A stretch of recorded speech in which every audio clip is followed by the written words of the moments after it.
Thank you so much for joining the why and how of policymaker engagement.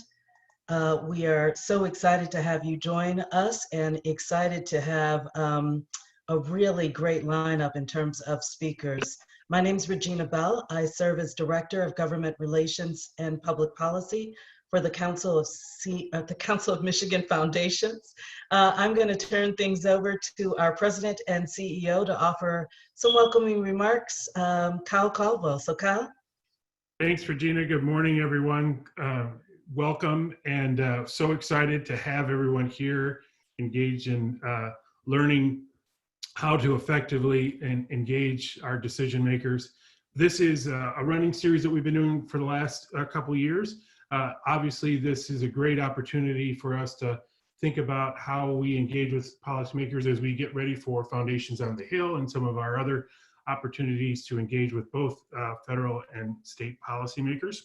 The time you're going to spend today is really for you. It's really about how you need to think about this work and how we, as your leadership and membership organization, can support you in helping policymakers really understand our sector, our priorities, and how we can have a partnership together in helping benefit all communities. No better time to think of this now that we are looking at the vaccine rollout, the coming on the other side of hopefully of the pandemic, and some of the other places where philanthropy and our nonprofit partners have been so critical in helping Michigan thrive. So this is our chance to really learn what that engagement needs to look like and how to be most effective in that process. So thank you, Regina, and everyone else who partnered with us today, and I look forward to hearing the program. So back to you, Regina, and thanks everybody.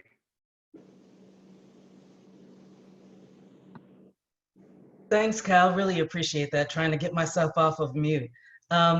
So as Kyle indicated, today is really about working to deepen our collective understanding of advocacy and how we can effectively engage with policymakers. It's an opportunity to really strengthen our holistic understanding of advocacy and underscore the critical importance of philanthropy as we are engaging in it, and then being able to really provide some clarity around the range of activities that constitute advocacy, including understanding the difference between advocacy and lobbying, as well as providing some resources that might be helpful as you think about board engagement with policymakers and just understanding the legal parameters around it. So we are so excited to get started today. Just a couple of housekeeping items that I want to share. Throughout the presentation, please feel free to utilize the chat box to pose any questions that you may have. The intent is for this to be interactive, so you'll notice that our speakers actually have some polling questions throughout, so we will be asking you to respond to those questions. Additionally, throughout the presentation, we may be turning the PowerPoint off and bringing up what I tend to call Hollywood squares so that we can see everybody's faces. So while we do ask that you keep your mute button on, we would love to be able to make sure that you turn your cameras on during that time frame so that we can see everybody's face, if that is something that is possible. So again, feel free throughout the presentation to offer questions utilizing the chat function. So with that, I am gonna turn things over to Kyra Hudson, the Council of Michigan Foundation's Public Policy Fellow. So Kyra. Good morning, everyone. I have the pleasure of introducing our first presenters, so we're really excited to have them here with us today.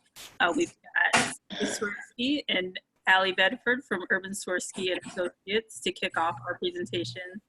Urban Swirsky and Associates is a DC-based advocacy firm that specializes in the charitable and nonprofit sector. Sandra and Allie advise our CMF policy team and keep us abreast to all the latest on policy issues coming out of Washington that will affect the charitable sector in particular. Sandra is a partner at Urban Swirsky whose expertise comes from years on Capitol Hill working for senior senators on the tax writing committee and leading government relations teams for companies and clients in the private sector. Allie is an assistant vice president Her experience includes developing and maintaining key relationships with congressional offices, writing and analyzing legislation, and directing strategic communications efforts for various initiatives. So we are in great hands with them today. I will pass it over now to them to get the presentation started. Well, thank you. And thank you, Kyra, for your kind introduction. And thank you all and thank you to all the participants for prioritizing this presentation today.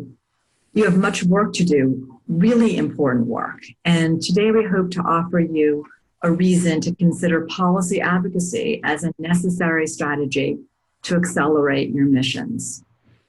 Today, Allie and I are going to talk through 3 topics.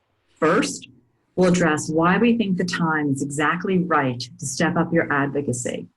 Then we're going to talk through what's at stake for the sector in policy in Washington and around the states.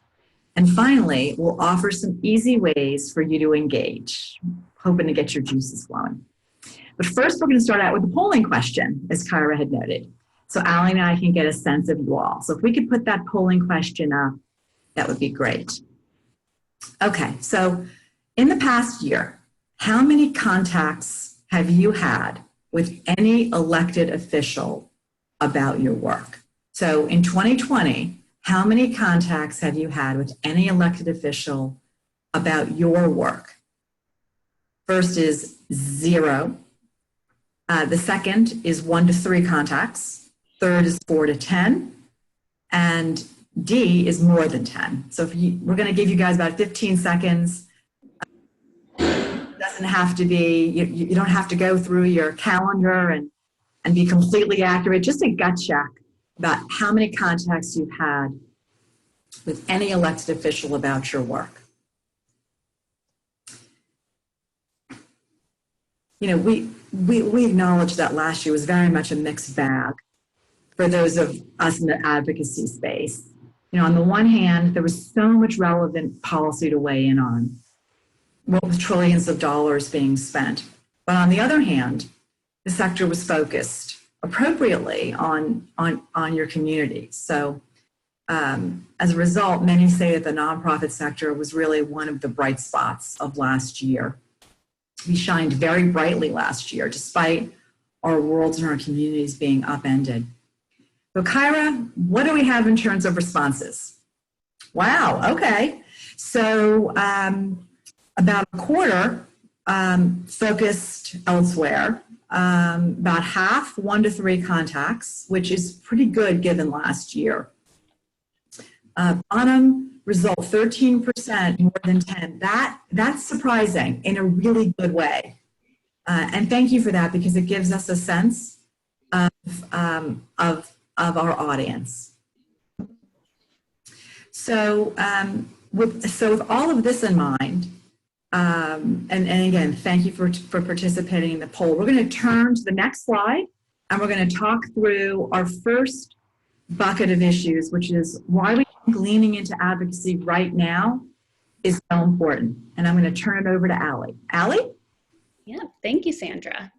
So as we think about our relationships with elected officials and their staff, some may have better relationships than others, which we saw from our poll, and that's okay. Now is the perfect time to strengthen and create new relationships, both at the federal level with congressional members and at the local level with your state officials. So taking a look at the federal level, the start of a new Congress means lawmakers are going to be looking at their priorities and assessing which issues they might want to take the lead on, which could mean reintroducing previous legislation or introducing something new. Getting in early and educating lawmakers on your priorities helps to ensure that you're considered as they think about their own priorities. So let's talk through a few real examples. 2 years ago, we met with Matt Strauss, who worked for Rep. George Holding from North Carolina at the time. And we met with Matt to discuss our priorities for the new Congress. Matt let us know that his boss was becoming interested in helping the charitable sector and was looking for ways to do so. So we filed that information away, and a few months later, we were looking for someone to help champion the streamlining of the private foundation excise tax. So we went back to Matt, brought a few North Carolina foundations to meet with him, and asked him if he thought his boss, Rep. George Holding, would be our champion for the issue. And he was, and that bill was eventually signed into law. So that alone is a good story, but it goes on. Matt is now working for Senator Ben Sasse from Nebraska, who's on the Senate Finance Committee. So because of our relationship with him when he was with Rep. George Holding, who's now retired, we have an easier entry into that office and a better relationship moving forward. So that example really highlights how educating an office early on your priorities can help you in the long run. Here's another example. In 2017, we met with members of the Congressional Prayer Caucus to discuss some of our concerns about potential tax reform and how it could impact charitable giving. Because of that meeting, we learned that Senator James Langford from Oklahoma was interested in enhancing charitable giving incentives. Although we didn't exactly get what we wanted in the 2017 tax reform bill, we did find a champion for the charitable sector and for the charitable deduction. He has since brought his friends from both sides of the aisle to the table. And because of that creation of that relationship 4 years ago, that has since resulted in the enactment of a temporary universal charitable deduction that we saw last year. And their office continues to push for an expansion of that. So while this timeline may sound slow, it does underscore the importance and value of building a relationship. So now, as we think about new members, as you may know, the Michigan delegation has 2 new congressional members this year. Rep. Lisa McClain, who's representing Michigan's 10th congressional district, which is located in the easternmost region, and Rep. Pete Meyer, who's representing the 3rd congressional district, which is located in the western region. Both of these members are going to be looking for issues to lead on, and they might be interested in some of your priorities. The same goes for members of the Michigan State Legislature as well. So all this is to say, the timing is perfectly ripe to create and strengthen these relationships and educate members and their staff on the work you're doing and the issues that are important to you. By cultivating these relationships early and often, you'll find that offices will be more receptive when there's an issue or a topic that you want to discuss. Changes in policy and laws can either make a positive impact on your work or upend it. So make sure you're not giving up your seat at the table and waiting until you need something or have an issue to engage, because you'll likely find you're just a little too late. Based on my experience working on the Hill, staffers really have to prioritize their time and their meetings. So if you have a relationship with that office and you've really cultivated and become a resource for that office, you're going to find that you're going to be higher on that list of requests than those who are just coming in for the first time with an issue or problem. I'm now going to turn it back over to Sandra to go through what's currently at stake, which really underscores why active and consistent engagement with members of Congress and state officials is so important. Sandra, over to you. Great, thank you. And thank you, Allie. So now we're going to talk about what's at stake, which is on your screen. So I think we can all agree that our sector is under a lot more scrutiny these days by state legislatures, attorneys general, federal lawmakers, and even critics within our own sector. Some of that scrutiny is warranted, but some of it is a little unfair. In California, for example, large groups of nonprofits and a handful of politically connected donors are making headway in the state legislature to gain more insight into donor-advised funds. Some of these supporters have been clear, though, that transparency is just the first step. Forcing donors to pay out more and pay out more quickly is the goal.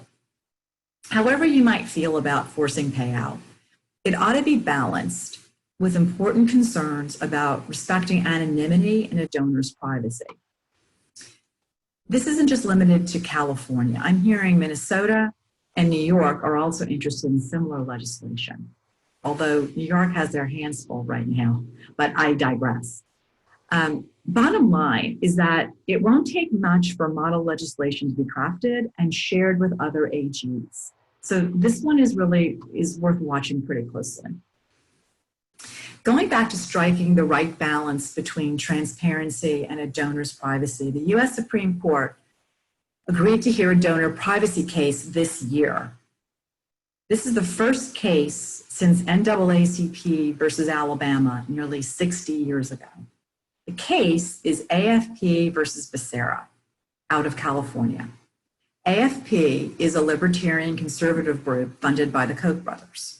And Becerra is the California Attorney General, who, as a side note, was just nominated to be Biden's cabinet secretary for Health and Human Services. So on its face, this looks like an ideological battle, the right versus the left. But in fact, the ACLU and the NAACP are supporting AFP here, as are a lot of groups across the ideological spectrum. At issue is whether California's interest in law enforcement outweighs a donor's right to privacy.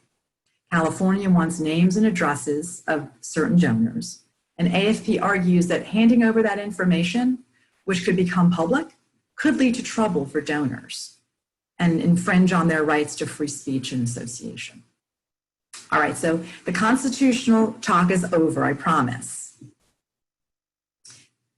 Likewise, in Congress, 2 U.S. Senators, Elizabeth Warren and Sheldon Whitehouse, are calling for investigations and hearings at Treasury and in Congress on the role of nonprofits in the Capitol riots and those that knowingly funded those nonprofits' illegal acts with dark money. All very good questions that need to be answered, but hopefully not in a politicized environment. I suspect we're going to hear about funders that gave to some of these nonprofits perhaps years ago that had no idea that at some point their money would be used in this way. And some charities that helped organize what they thought was going to be a peaceful demonstration, but turned into mayhem. So in the search for truth, I think we all hope that members of Congress will be judicious with their words. So now I'm going to move from donor privacy to another issue at stake, and that's payout. Many of you, I'm sure, are talking about the campaigns by some groups to push for donors to do more and to do it more quickly. I'm talking about the initiative to accelerate charitable giving and the patriotic millionaires' 10% payout for all. Bottom line is that the initiative to accelerate charitable giving, most closely associated with billionaire philanthropist John Arnold and university professor Ray Madoff, is a list of reforms aimed at donor-advised funds and foundations. And I think it can be described as kind of a bucket of incentives and mandates, or carrots and sticks. Most of those carrots are for the foundation side, and most of the sticks are on the donor-advised fund side. For now, it seems that the initiative funded by John Arnold and helped to run by Ray Madoff is still in the wooing stage. They're trying to entice charities, private foundations, community foundations to support them. I think it's safe to say that they're having probably a little bit more difficult time than they thought they were going to have, even with the charities who arguably stand to benefit the most in the short run. So for now, there doesn't seem to be much momentum, but that could change on a dime if two things happen, or if either happen. First, if a bill gets introduced, or second, if another philanthropy-serving organization decides they want to play ball and help Arnold and Madoff come up with an alternative. Either of those could give that campaign a boost. Finally, once Congress passes the current COVID relief bill, known as the American Rescue Plan, they'll probably pass it and probably get enacted around mid-March. They're going to quickly pivot to the next much bigger package of stimulus measures. This is what they're calling the infrastructure bill. But make no mistake, it's not just going to be about roads and bridges. Members are thinking big picture about infrastructure, but also about equity. So I expect this next bill to also address items like broadband access and the digital divide, transportation and disparities, health and disparities, housing and disparities. These are issues you can and should help members of Congress sift through, because you guys are the closest to those disparities in their communities, in your communities. Maybe you can help shape a good result or help avoid a bad one. I really hope you're up for it. So now we're going to go to the second polling question. If If we could put that up, that'd be great. Thank you. Second polling question. Is it important to you for elected officials to know about your work?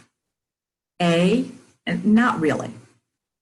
B, I think so, but I'm not really sure I either have the bandwidth to tell them or I've got the interest. Third, I think so, but I'm going to need a little help from CMF. And fourth, definitely. And I can't wait to get going as soon as I get off this webinar. So we're going to give about 15 seconds for you all to click in, and then we will look at the results. First, A, not really. B, I think so, but I'm not really sure. C, I think so, but I'd like a little bit of help. D, raring to go. Kyra, what do we have here? Okay. All right, these results are really terrific, because what this tells me is that 3/4 of you think it's important, but you're on that spectrum of, I think I need a little help, to I'm raring to go. And so this is all really helpful. All right, super. So now we're going to go to the third bucket of issues that we're going to address, and we're going back to Allie. Thanks, Sandra. So now that we know all that what's at stake for the charitable sector, how can you engage? So you don't need to meet with your congressional lawmakers or your state officials every week or every month, but the more that you engage, the more responsive that office is likely to be. So there are a few options, some easy options.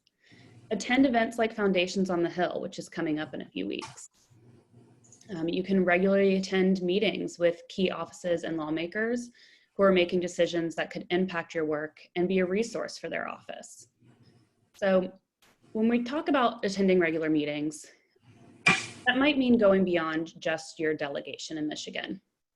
So as a lot of you may know, Congress breaks up their work by committees, and lawmakers sit on a few of these committees based on their interests.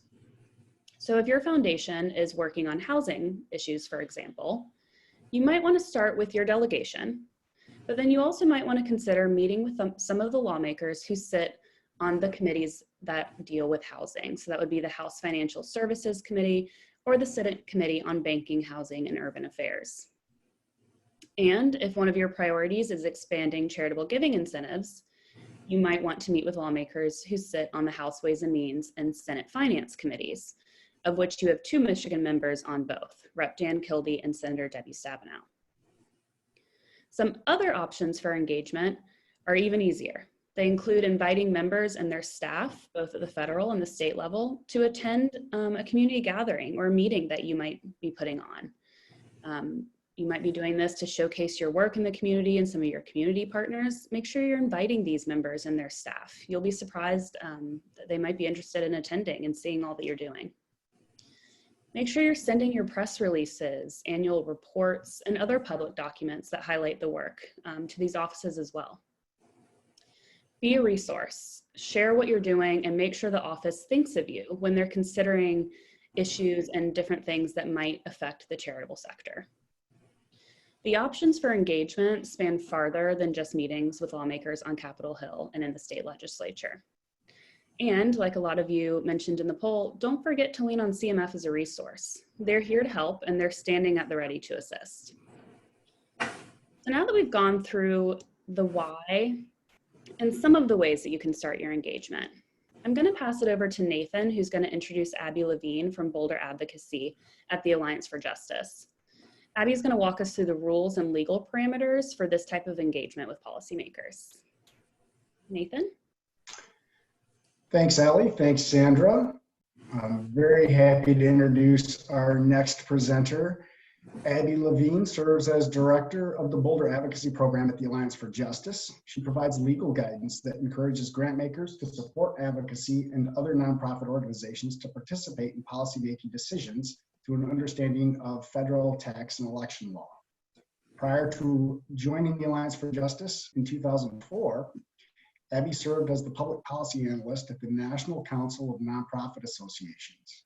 While there, she monitored and analyzed issues affecting the nonprofit sector, such as challenges to the tax exemptions and advocacy, state budget cuts, government grants streamlining, and corporate governance. We're very happy to have her come talk to us today about what constitutes advocacy and what constitutes lobbying. Take it away, Abby. Great. Thank you so much, Nathan. And it's really a pleasure to be with all of you today. And thanks to everybody at CMF for putting this on, and for Ali and Sandra for really helping to set the stage of why this is so important. We at Boulder Advocacy have been longtime partners with Council of Michigan Foundations, and are really excited to be talking with you this morning about what's possible and how much you can do. And recognizing that this is hopefully the first of many conversations that you're, or maybe not even the first, but one of many conversations that you're having about advocacy, about the role that your foundation can play.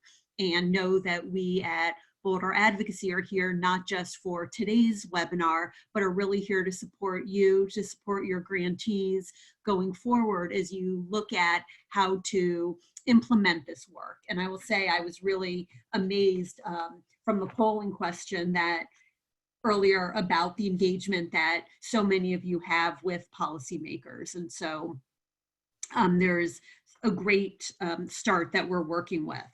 So today I have the sort of, I think, the fun job. Sometimes people are like, oh, really, you're going to talk about tax law now, really? But to really talk about how much you can do. If you weren't convinced before, Ali and Sandra really made clear why it's so important for you to have a role and to be at the table when decisions are being made. And decisions about foundation payout, or about COVID relief packages, or transportation bills. In many cases, they're going to be happening whether you're there, whether your grantees are participating or not. And when we all think about, oh, why did policymakers do that? Or why didn't they, support the issues that we care about? It's often because we weren't there, or the group people on our side of the issue weren't there to make the case and to hold them accountable. So getting involved is just so, so important. I know there's often a lot of fear among foundations, and sometimes among your grantees too, but often among foundations about, well, really, can we get involved in advocacy? Is it appropriate for us to do so? Is it, is it unseemly? Is it right for us to do so? And I want to be very emphatic that yes, it is appropriate for you to do so. And even more emphatic that yes, it is legal for you to do so. We will talk about where those guardrails are and where the lines are in terms of what you can do, but there is so much that is possible. And from this screen right here, sort of showing, we want to start by first talking about that advocacy is a really, really, really, really broad umbrella of activities or strategies. Advocacy is really this big tent in terms of talking about what matters to a community. And I actually would dare any foundation to say, oh, we don't do advocacy at all. You may not think you're doing it, you may not label it that way, but pretty much if you look at all of your missions, it's probably to make your community better. And in order to do that, it requires participation with government. As I was on a training last week, and as some other foundation said, none of us can fund our way or program our way out of some of the issues facing our communities. We need the involvement of government. We need the investment of how government programs operate.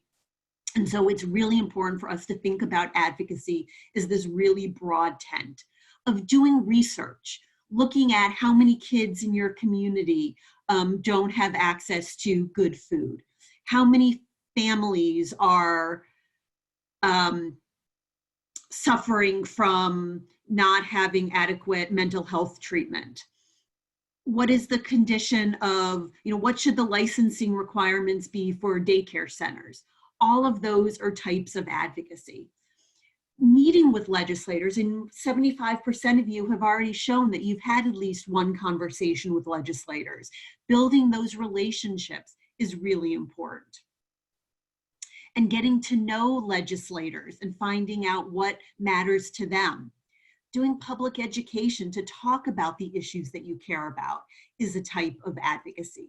So when we think about the importance of advocacy, it's really important to think about it sort of in this broad picture. Lobbying, where we're supporting or opposing particular pieces of legislation, is a type of advocacy, but advocacy is much broader than that. As we'll get into, there are some more rules in terms of how foundations and how different types of foundations can lobby, and we'll talk more about that. But again, it's important to recognize that lobbying is a type of advocacy. Advocacy includes much more than that. So even for those of you who say, oh, well, we can't lobby, it doesn't mean you can't get involved in policy work at all. There's still a lot you can do. And then oftentimes when we talk to folks about advocacy, they're like, oh no, we can't do partisan activity. And that's true. All of us on this call can't do partisan activity.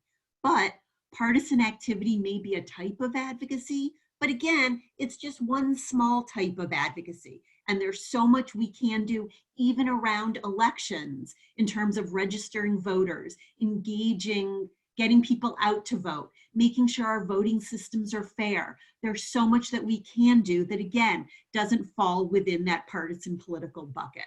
So again, there's so much that we can do.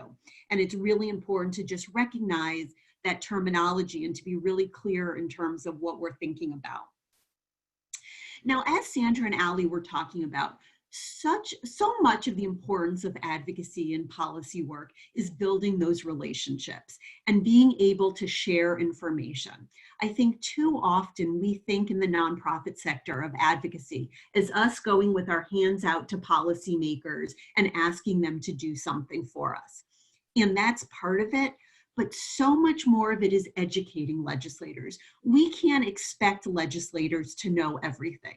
We can't expect them to prioritize the issues that we care about.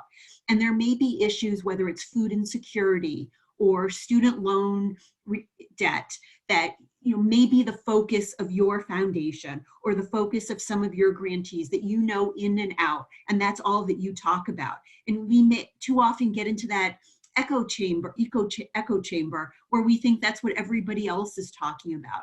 And so much of our work is to raise the awareness of issues. Even if we're not specifically lobbying for them, it's raising that awareness.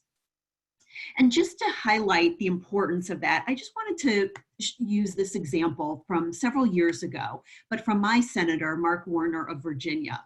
And he had on Facebook, or maybe this was Twitter actually, where he had this post that talks about that, where he says, "Today I called Sarah, a teacher from Northern Virginia, who had reached out to my office in frustration when she discovered she was legally obligated to continue paying her ex-husband's student loan debts because they had consolidated their student loans, blah, blah, blah."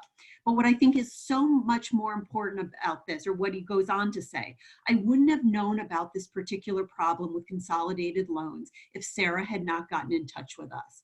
And that is really at the heart of why we're having this conversation, why we think it's so important for you, for your grantees to be engaged. I wish every advocacy story had the happy ending that this one does, where he then says, I left her a voicemail letting her know I introduced legislation today that will fix the problems. It's very rare that one phone call, leaving one message or having a conversation with staffers will translate into them introducing a bill to fix it.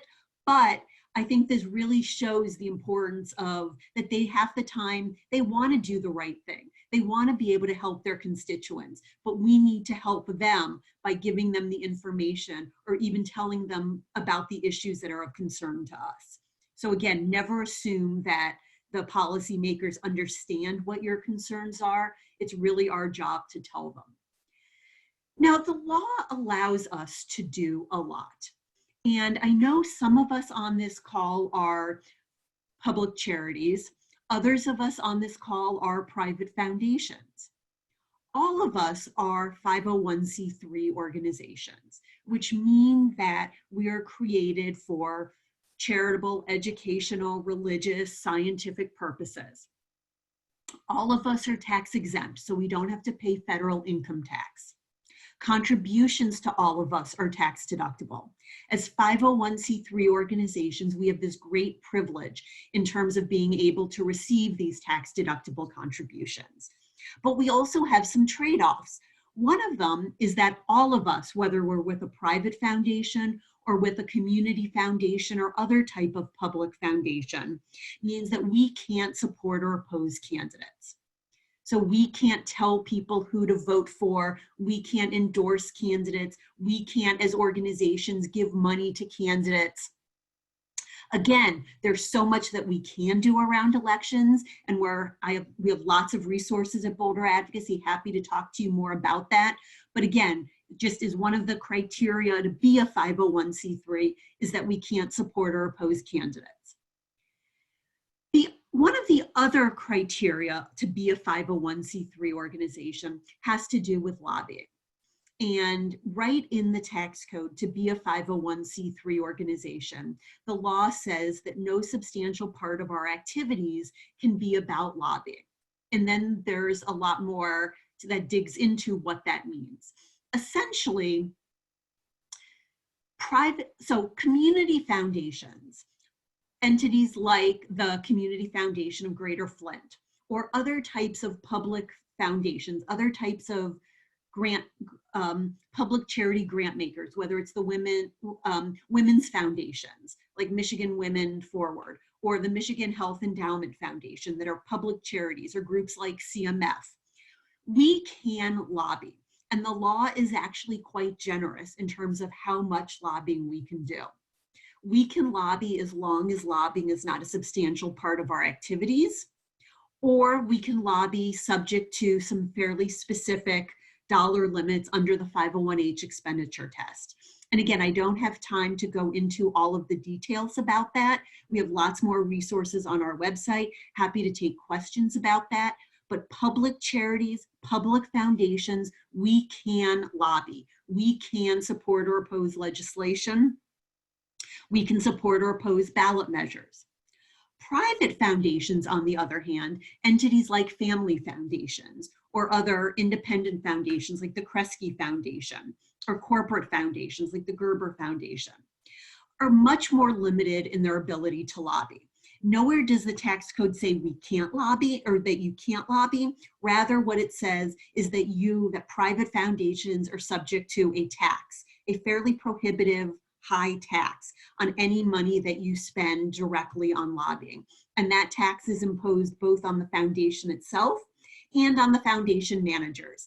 And in the almost 20 years of doing this work, I've never met a foundation manager that's like, sure, I'll pay that tax. So again, that's often what serves as the prohibition. But we're talking about federal tax law here. And federal tax law limits lobbying. So for public foundations, we can lobby subject to some general limits. Private foundations, not so much. But again, the law defines lobbying. The law does not define advocacy. So the key is the activity that you're doing lobbying, or is your activity some other type of advocacy? So we are now going to walk through what do we mean by lobbying, because again, just because we're talking about policy work doesn't necessarily mean that we're lobbying. So let's now go to another poll question to get a sense on sort of what you think about the lines between policy and advocacy. So, is it lobbying for you as a foundation staffer, whether you're with a private foundation, a public foundation, to talk with a state representative? Yes, no, I don't know, or it depends. What do you think?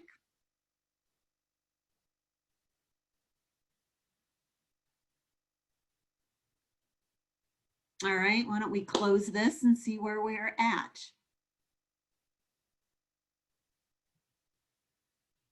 So, is it lobbying for you as a foundation staffer to talk with a state representative?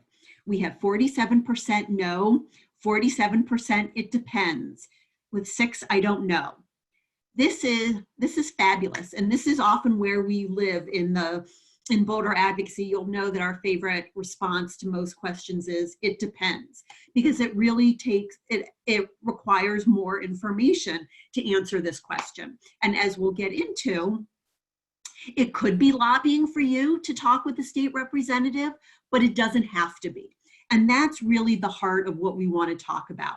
There are lots of ways that you as foundation representatives can talk with or write to or tweet at or however you want to communicate with state representatives, with members of Congress, with city council people, where you can be communicating with them. And it may be lobbying, it may not be. It all depends on what you're talking about. So I am going to really go through, as we think about what counts as lobbying, I am going to focus on one set of definitions that's in the tax code. And these are the definitions that apply to private foundations, and they're also the definitions that apply to those public charities that use what's called the 501h expenditure test to measure lobbying, one of the 2 ways public charities can do it. Again, we have lots more resources in terms of what's the difference between those, but we're going to go through this set of definitions, which is the most common definitions that groups use. I'll also just mention that we're talking about now what under federal tax law in terms of protecting and preserving your 501c3 status is. Michigan, as does every state, has its own lobby disclosure law in terms of when you have to register with the state as a lobbyist, what you need to report to them. That's not what we're talking about today. And we can share additional information about that. Michigan Nonprofit Association has a lot of great resources in terms of what counts as lobbying under Michigan law. But today we're really focused on how do you protect and maintain your 501c3 status. So under these sets of definitions that apply for private foundations, for those public foundations, public charities that use the 501h expenditure test, you'll note that the law sort of breaks lobbying down into 2 main categories: direct lobbying and grassroots lobbying. The big difference between these is who the audience is. So direct lobbying, we're communicating with a legislator that expresses a view about specific legislation.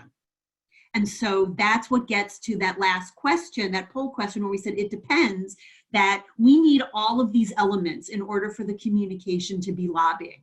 So if your communication was not expressing a view about specific legislation, you weren't lobbying.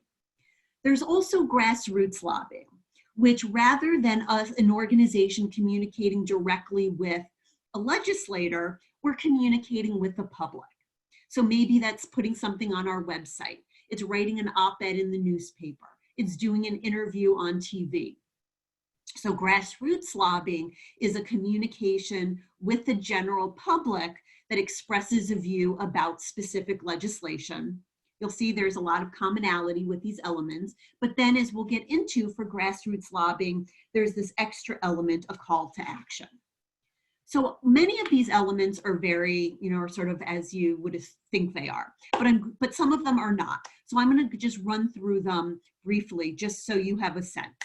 So again, we need a communication, and a communication can take any form, whether it's a meeting, whether it's a virtual meeting, whether it's sending your information to a policymaker, whether it's tweeting at them.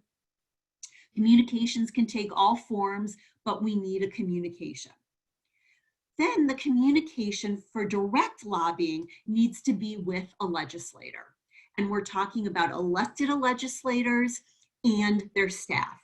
And again, we're talking about legislators at every level of government, federal, state, local, and their staff. Now, most of the time when we're talking about legislators, we're talking about members of our or members of our legislative bodies. But just to make things a little bit more complicated, tax law defines a legislator as any government official who participates in the formulation of legislation. So what does that mean? In what role does President Biden participate in the formulation of legislation? He vetoes bills. He has the power to veto bills. He has the power to sign bills into law. So most of the time, the president, as we all learned in civics class, and I know there's a lot of talk now about how we need to increase our civics education, but hopefully we all know that the president is the head of the executive branch.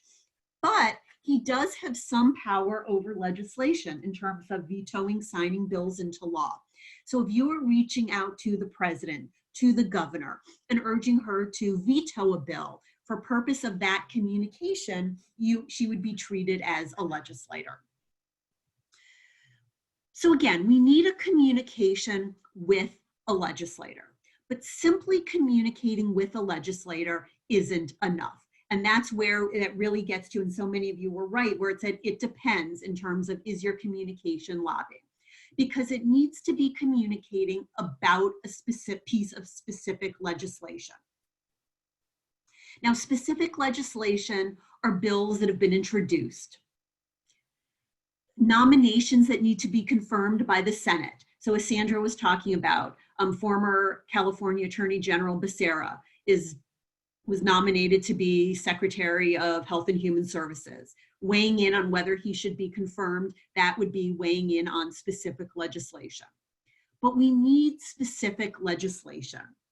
Talking with members of the Michigan delegation or with your state legislators, talking about the issues, about the huge internet broadband gap and how that's really been, how we've really seen it and how harmful it has been and how it's really come to light in the last year when people are working from home, when kids are trying to do school from home, and how important that is. And we need to do something about it. Having that conversation with policymakers is not lobbying.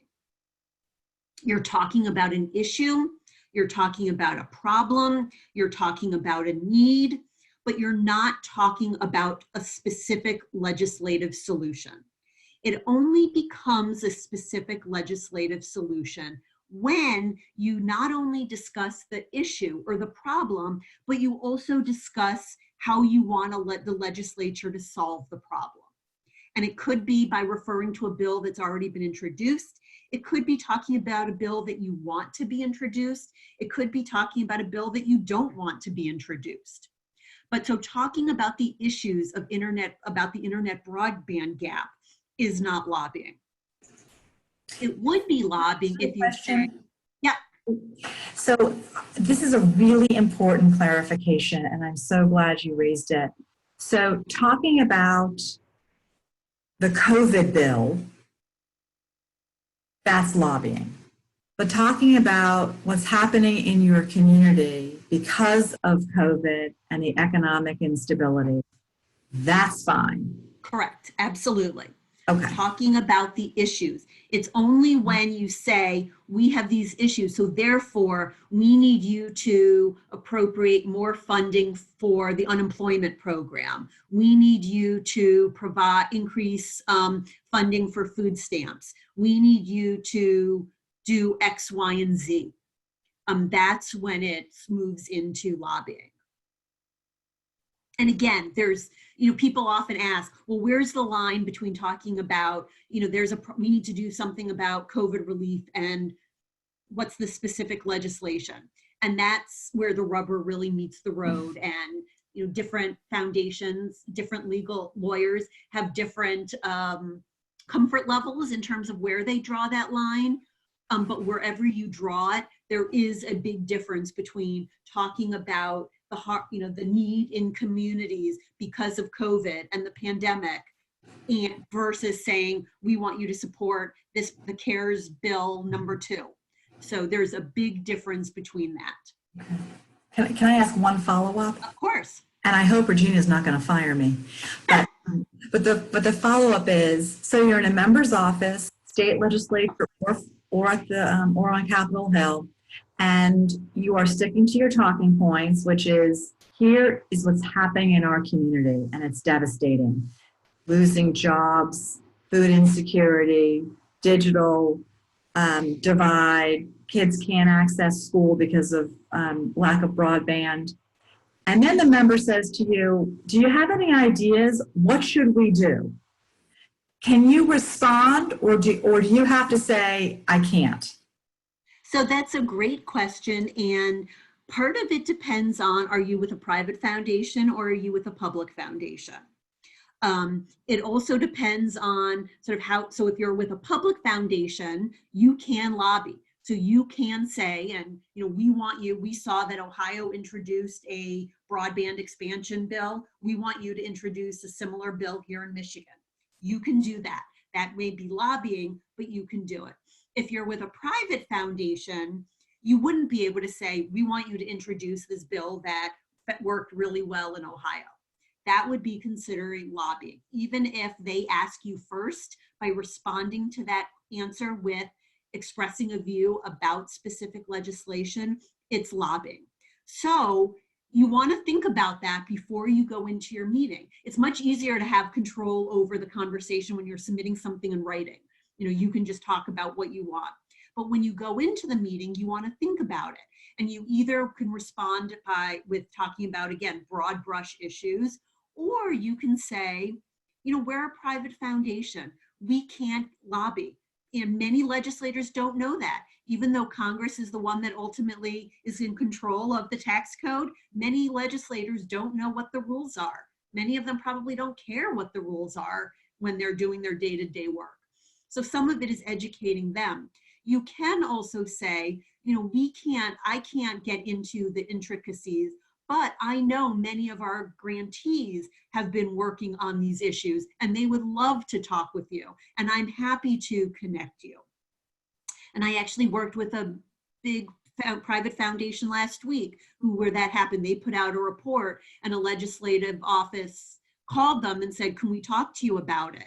And they wrote back and said, we're a private foundation. We don't weigh in on the specifics of particular policy issues, particularly when it comes to legislation, but many groups that we work with do, and we're happy to, connect you with a few. And so that's how you want to prepare, I think, to do that.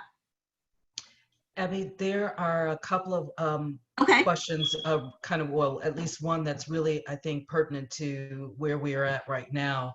But I think the point that you just made in terms of the connection to grantees is really, really important, and cannot stress that enough in terms of being able to connect policymakers with grantees that are doing the work, and that can have a different type of conversation with that particular policymaker. And I'm hoping as you move forward that you'll also kind of cover a little bit about kind of being one step removed when perhaps a nonprofit that one of our members may be funding, though, is engaged in kind of lobbying, and how you kind of deal with that in terms of the digital age, right? Where all of the things are our web pages are all interconnected. So I'm hoping that will be part of it. But I just want to lift up Lisa and ask the question, if there's legislation on the table, can you educate the community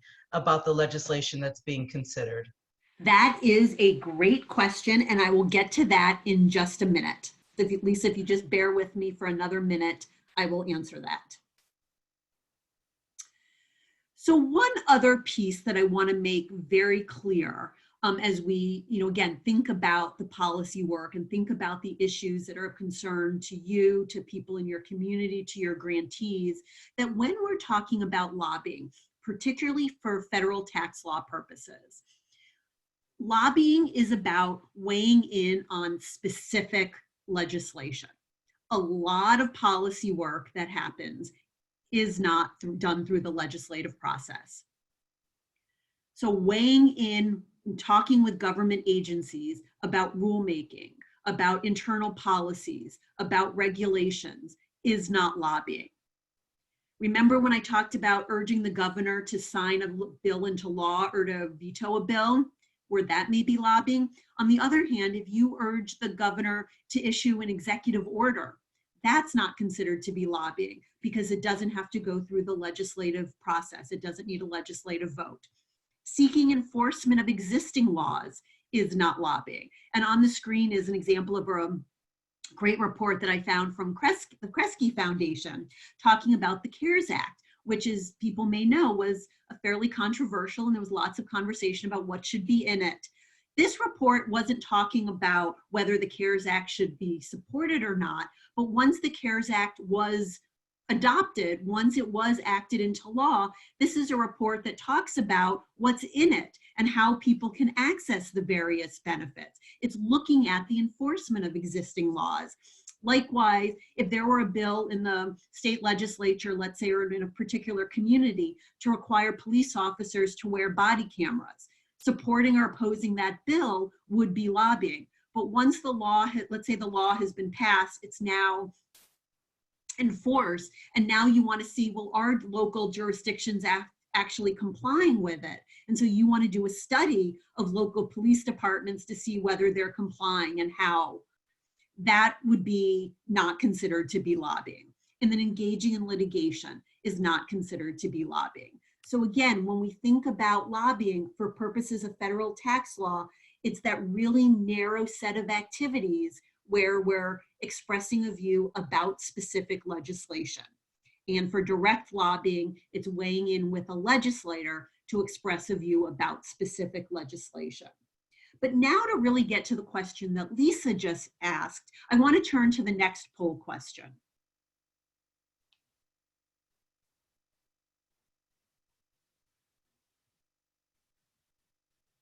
And this is it legally permissible for your foundation to post a status update about a pending bill on your blog? See, Lisa, I promised you I was going to get to your question. So we'll just give it another minute. And then, all right, why don't we close out of this poll question and see where we're at. So 59% of you said yes, which is fabulous. 29% of you said, I don't know. And then a few were saying no. Well, the good news is that it's, in most cases, it is absolutely legally permissible for a foundation, whether it's a private foundation or a public foundation, to post a status update about a pending bill on your blog. And the reason for that is that, again, the law differs when we're, depending on the audience. So when we're communicating to legislators, expressing a view about specific legislation is enough to make it lobbying. But when we're communicating to the public, including on our blog, you'll see that now there's this extra element here, this call to action. And in order for something to be a communication to the public, to be grassroots lobbying, it's not enough that we express a view about the specific legislation. We need a call to action. And what is a call to action? It's only one of these four things. It's where you say, call your legislator and tell them to support this bill, or when you provide the legislator's contact information, or it could be, a pre-addressed action alert online where people can't put in their information and the note goes directly to the legislator, or you identify the legislators who will be voting, maybe part of the committee who will be voting. If you don't have one of these calls to action, it's not lobbying. So posting updates on your website about bills and where is not lobbying, saying these bills have been introduced, these bills are going to a hearing, these bills are going for a floor vote, that's not considered to be lobbying. It's also not considered to be lobbying, not only where you post the status of the bill, but even if you put your opinion of the bill. So even as a private foundation, you could on your website, on your blog, not only say their broadband bill has been introduced, it's going to be voted on by, the education, I don't know what committee it would actually go to, but, it's going to be voted on by the committee today. That's not lobbying, but it's also not lobbying to say, we really hope the legislature moves this bill forward. This bill is critical for families and communities in Michigan. It would be lobbying if you then say, so call your legislators, reach out to your legislators and weigh in. Or to get to the question that Regina asked a few minutes ago, if you were to link to one of your grantees pages where they say, call your legislator and tell them to support this bill, or you retweet something that's lobbying from one of your grantees, but you still can, as foundations, talk about the importance of legislation. Now, there's lots of, just in the interest of time, I'll just go really quickly. There are lots of other activities that may seem like lobbying, but where you're talking about legislation, maybe even where you're testifying before legislators, where there have been some carve-outs, some exceptions built into the tax code. One of which that we see foundations use a lot is nonpartisan analysis, study, or research. And this just happens to be another report by the Kresge Foundation, but so many foundations take advantage of this exception, where the law requires that you to, not only when you're talking about an issue, that it's more than just one side of the issue. You have to have a full and fair discussion. So you just can't have a one page of talking points of, why payout should be increased or why it shouldn't be increased. But you really want to talk about the pros and cons, the costs and benefits, and you want to broadly disseminate it. So this is where you want to send the report to all legislators. Assuming you do that, you can express a view on legislation. You can even say what you hope the legislature will do. So again, there's some very powerful ways that you as private foundations can support reports, can commission reports, can fund reports to talk about what you want legislatures to do. There's also an exception called technical advice or assistance. And this is where you are invited by a governmental body or a legislative committee to testify. The key is it's not enough that the request comes from one particular legislator. And this is where it's different than what we were talking about a few minutes ago, when you're meeting with one particular legislator and they ask you, what do you think we should do? When the request comes from one particular legislator, that doesn't qualify here. But if the education committee is holding a hearing on when to reopen schools and they invite your foundation to come talk because they know you're an expert, that could fit under the technical assistance exception. You want to get the request in writing, in emails, okay, but that's another powerful way that we often see foundations testifying. Another exception that we see for foundations, and we see this a lot actually for private foundations, is what's called self-defense. And this exception is not nearly as broad as many of us want it to be, but if there is legislation that would affect the powers, duties, tax-exempt status, or deductibility of contributions to your organization, you can weigh in with policymakers, with legislators, and have it not be lobbying. So weighing in on the payout, on a bill to increase payout, because that may affect the sort of the ability of the foundation to operate in perpetuity, that probably falls under self-defense. Efforts dealing with the foundation excise tax, that fell under the self-defense exception. So again, there's still ways where you see foundations weighing in on policy, even weighing in on bills, and there are often reasons for that. There's one final exception that often comes up, and I think we've seen some foundations in Michigan use this too, is if you wanted to work and partner with government on particular issues. So there are ways that if you are going to jointly fund a project with government, you can talk to government about how to do that. And so again, just to know there are often ways to do it. So what's really important, again, we have lots more information on our website about all of this, but there's usually a way to do what you want to do. The question is whether you're talking to your foundation lawyer, whether you're talking to your outside counsel, whether you're talking to folks at CMF, whether you call us at AFJ, whether you're talking to Sandra and Allie. It's not so much to say, can we do this, but how can we do it? Because again, there may be ways that, going into the legislator's office and saying, we want you to introduce this bill. If you're with a private foundation, you can't do that, but you can still make your views pretty clear on what's important. So again, just as a reminder, public foundations can lobby. There are lobbying limits, but they're pretty generous, and public foundations can lobby. On the other hand, private foundations can't. But all of those activities that we defined as not lobbying, private foundations can do. And I won't take the time now to go through these. We'll send you these slides, but just as a recap of some of the really important types of policy activity that's not considered to be lobbying.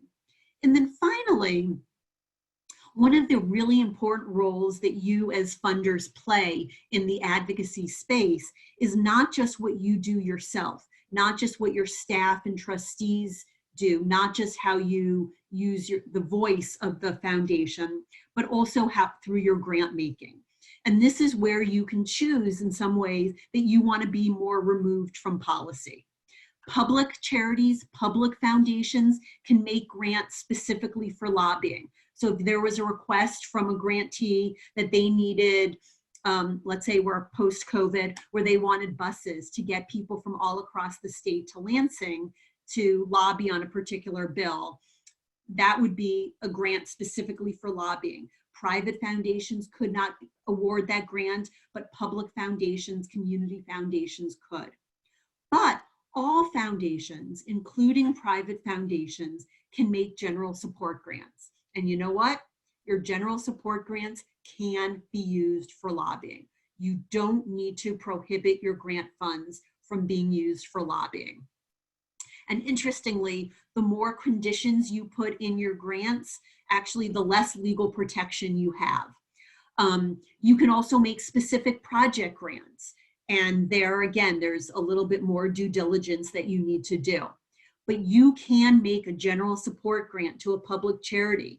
They could use some of your money for lobbying, and you as the foundation are not legally responsible for what they do. So again, it's ways to think about where you don't have to, that you can fund other organizations to talk about the issues that are of concern.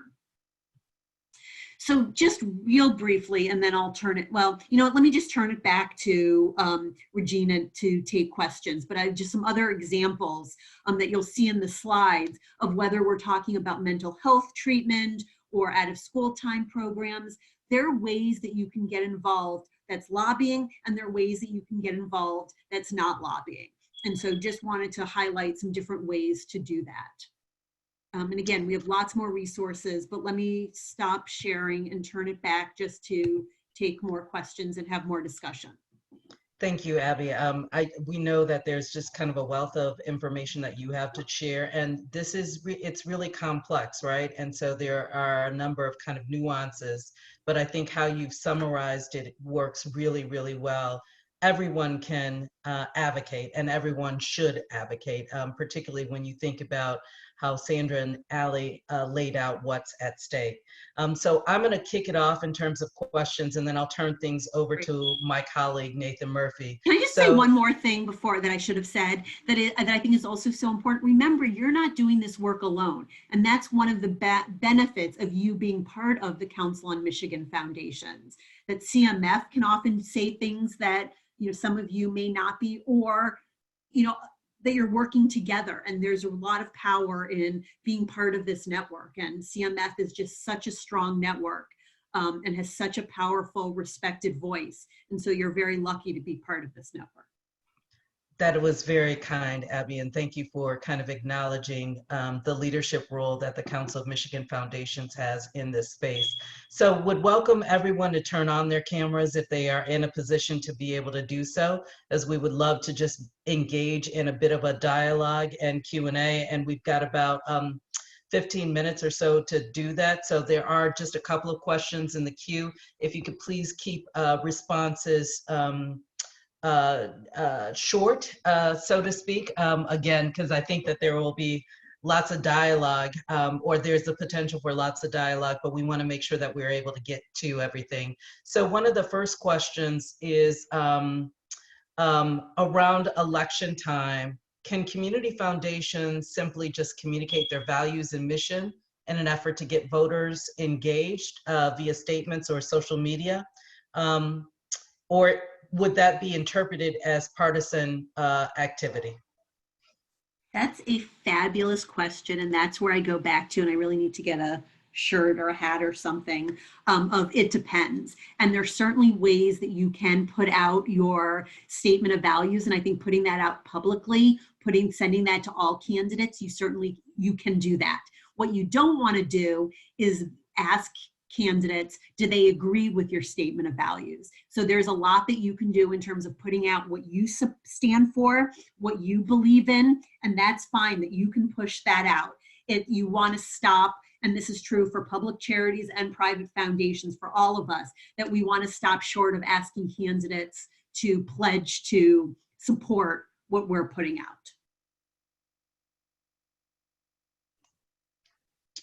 Thank you. And Lisa just had a quick follow-up, and I'll pose this one and then turn things over to Nathan.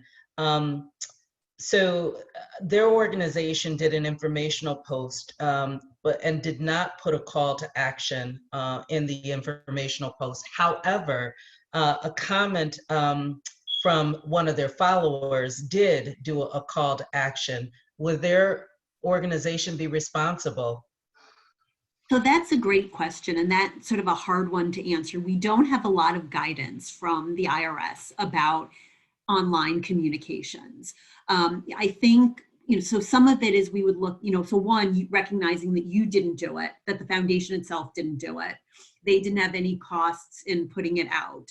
I think you'd want to look at, they would want to look at, what is their policy in terms of comments? Do they keep up all comments? Do they keep some comments and not keep up other comments? Do they have to approve comments? Sort of what is their level of control over what gets posted and what stays up? So that would be one factor.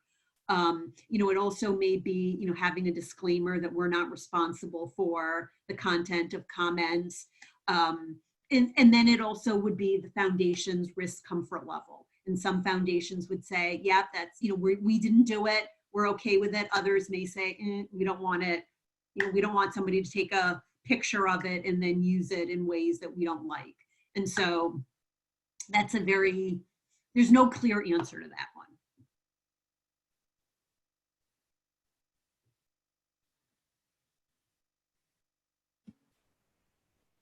Nathan, I don't know if you caught any other questions in the chat. So there weren't any. I appreciate those questions. Those are great questions. I was wondering, Allie and Sandra talked a little bit about engagement with policymakers and the importance of doing that at a sort of a regular clip and how building those relationships pays off over time. I was wondering if they could talk a little more about what kind of regular engagement with policymakers looks like, so the folks on the webinar get a feel for, one of the things we talk about with Foundations on the Hill is this is not a one and done thing. You're really starting to build a relationship. So what sorts of outreach and things like that and sort of timing and time frame do you guys think is effective for that? Yeah, happy to kick this off, Sandra, and then punt it over to you. But we highlighted a little bit of this at the end of our presentation, and it really doesn't mean that you have to meet with your lawmakers on Capitol Hill or at the state legislature, every month, but it really can be as simple as sending those documents, your press releases, sending your annual reports and other public documents that you might have that highlight the work you're doing in your communities to these lawmakers and to their staff. Really, you want to make sure that staff and these lawmakers understand your organization and understand the work that you're doing in their communities to support their constituents. And so when they are thinking through things that could potentially impact you, they immediately think of you and think of, oh, hold on a second, I might want to get their opinion on this because it might impact the work they're doing, which is supporting my constituents. So that really can be just as easy as keeping them educated and up to date with the work that you're doing, making sure that they're seeing these documents that they otherwise might not normally see. And then inviting them to some meetings in the district at the local level, maybe potentially have a staff meeting with maybe some local program officers to talk through that work, maybe a little bit more in depth, but really just making sure you're educating them on a consistent basis, which doesn't just mean meetings, and making sure that they are just really understanding the work that you're doing. Okay, thank you. That's very helpful. And I'd love at this point to turn it over to attendees on the call and ask people if they have any sort of examples of engagement they've done with policymakers outside of Foundations on the Hill. I'd love to see some examples that our community can learn from and maybe steal some ideas from each other. Hi, this is Sharon Mortensen from Midland Area Community Foundation. And I know when we were looking at the charitable tax credit bill, that's been last year already. Well, it's been many years, hasn't it? But last year specifically, I know Regina reached out to me, and then I reached out to our state senator, Jim Stamas, and he was very willing to engage in discussion and had some great questions. And the things that were kind of outside my understanding, I certainly referred to Regina and Kyle from the CMF team to handle. But just having those conversations, because he had a couple questions, I followed up with him, provided more information, but it was having a relationship already that, you know, he picked up his cell phone and called me on his way driving back from Lansing to talk about it after I had left a message. So I think, again, I really do want to reinforce just the importance of having a relationship with them. So when something does come up, and then he also appreciated just responsiveness and some of the information that I got back that was helpful from CMF in terms of where is it, what's next, what do we need. So that, and I know we didn't ultimately have what we had hoped as a result out of that, but I think he is much better informed, has a more comprehensive understanding of the benefit of the charitable tax credit.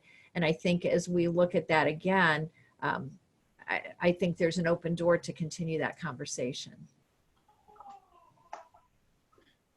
Thank you so much, Sharon. That was a really great example of engagement at the state level. Does anyone else have ideas?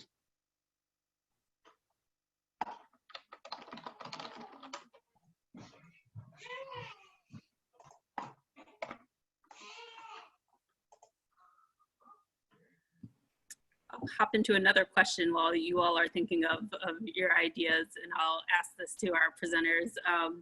So kind of as we've been, doing our kind of, internal conversations with folks about their engagement with policymakers, we found that some of our members with maybe smaller staff sizes or less bandwidth are concerned about some of the size and the scope of these issues. And just wondering if you all have examples of smaller organizations making a big impact. I know Sharon just shared kind of, what they were able to do as far as kind of, communicating with their lawmaker and having, a dialogue ongoing. But is there other examples you can share about, smaller organizations, having an impact, and what's the best way that they can leverage their staff capacity, even if they're small, to really be a player in the advocacy space at the state or national level if they'd like? I'll jump in and then turn it over to Sandra. And I think that's a great question. And I think it's so important for funders to realize that there's no one right size fits all for engagement. And I think, I've seen this too, where, you look at a foundation, you're like, oh, well, we're not the Kellogg Foundation. We don't have a whole advocacy department. So what's the point? And there's a role for every foundation, and however much you can do is what's enough, and to recognize that what you do today may not be what you do in 5 years, may not be what you did last year.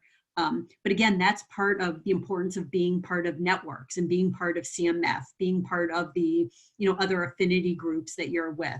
And oftentimes there's power in funders working together. So it may be signing on to a letter that another foundation writes. that you don't, or that CMF circulates, where you don't have to be the expert to compile that letter to be able to set out and make the case, but you're sort of endorsing that by signing on. Or somebody else may, have a meeting and they ask for you to participate, or maybe they ask for you to contribute some funding to do a report. And so again, working together is what's so important. It's very rare that advocacy can be done alone, very rare that it should be done alone. And so just recognize that, every little bit that you make is really valuable. Go ahead, Sandra. I was just, I was going to say that when we meet with lawmakers, we always raise the nature and the diversity of the sector, that there are small, there are big, there are organizations involved in all different missions. It's a very diverse sector. And I would bet that most lawmakers, when they do meet with foundations, are likely meeting with the big ones because they do have more capacity. So I would argue actually that it is even more important for some of the smaller organizations, smaller staffed organizations, to reach out to their members of Congress first to prove that we're not liars, right? That it is a very diverse sector. There are big guys and there are small guys. But second, smaller organizations with smaller staffs, you can have a lot of impact even though you're not the CEO. You may be the program officer, but you're the only program officer. And therefore you get to have the communication. And I think that that smaller organizations often are the exception rather than the rule. So they're going to stick in lawmakers and their staff's minds a little bit more. And to Allie's point, when we talk about getting smaller organizations to meet with their lawmakers, we often say, don't try to be the expert on policy, or don't try to be the expert on everything policy. When you build a relationship, you just want them to remember what you do and why. So that when they are in their car and they're thinking about legislation, right, they're unlikely going to remember all the organizations that are smart on policy, but they are likely to remember that unusual little group who came, described what they did, why they did it, and you may get that phone call because you're different. You're different than the regular parade of organizations that they're used to seeing. And sometimes different gets remembered.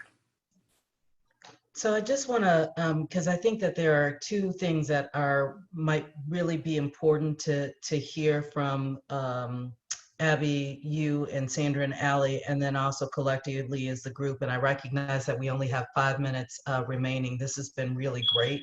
But one is the distinction between self-defense and interest-based advocacy, and just maybe really kind of honing in on how those are kind of separate and different. You talked a little bit about that, Abby, in your presentation. And then I think the second question is really recognizing that as a community of philanthropy, kind of we're collectively in a room together, private foundations, community foundations alike.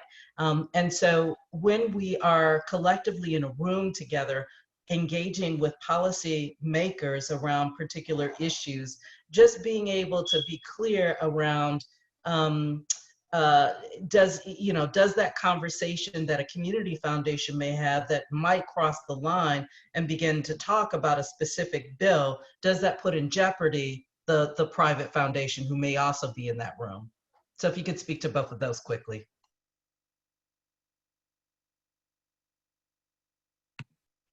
Sure. So in terms of self-defense, the self-defense exception is about the ability of the organization to survive.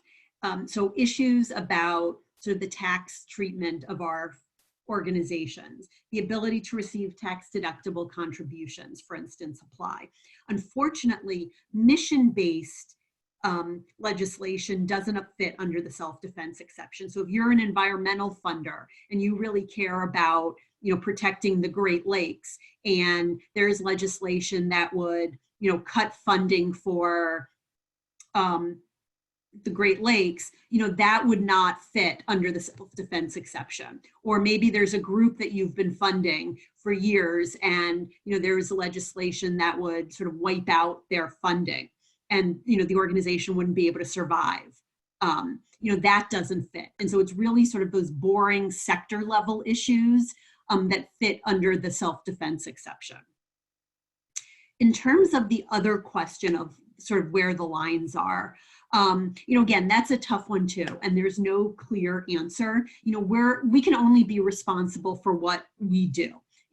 I like to say, I wish I could control what other people say, but I can't, or what emails people send me, but I can't. So we can send what we can only control what we set or what we say. I think if you had a meeting, if there were a meeting where a community foundation, a private foundation were strategizing and saying, okay, let's go to this meeting and then we'll figure out how to talk about it. And you sort of plan for the, they're different level. Some people say, it's fine that as long as the private foundation didn't, speak out on behalf of the legislation, that's okay. Others say, well, it's sort of the perception that if you're in the meeting where there's talk about what the legislative solution is, it's probably not so good. If it happens naturally, again, you can't control that. And so, for a lot of it, it's less of the legal concerns and more of the perception concerns. And I know I get one more quick question. And Lisa, maybe you could just ask your question and then after the response, we'll close things out. So Lisa? Sure, thanks. So I represent both a community foundation and a private foundation. Do I need to always err on the side of the rules for a private foundation, or can I just randomly switch hats? It's a great question. I think you can switch hats. I think it needs to be, obviously it needs to be sort of honest, and it's when you're working, it's just like many of us I work for a C3, and sometimes I do work for a C4. I need to make sure which organization is sort of paying for my time, which organization I'm representing, and then I can put on that hat for that conversation. And so you may want to there's some conversations you have where you may say you're representing both. There are others where you may say, you may know that I do work for this private foundation. I'm here just today talking about the community foundation. So there are definitely ways you can do that. It's a great question. This has been a really helpful and I think informative session. So I just want to extend a great appreciation to Abby, to Sandra, and to Ali for joining us, and certainly to Kyra Hudson and Nathan Murphy for helping to coordinate and put this together for CMF in advance of Foundations on the Hill, but also more broadly. And so as you think about kind of where CMF can be helpful in providing tools and resources, please feel free to reach out to Kyle, myself, Kyra, Nathan, so the Government Relations Public Policy team with that. And certainly I also want to extend an appreciation to Andrea and Jen Rube behind the scenes, kind of working the magic on the video. So again, thank you. And there will be more discussion to come around advocacy, and just really appreciate everybody's attendance this morning. So take care, be well.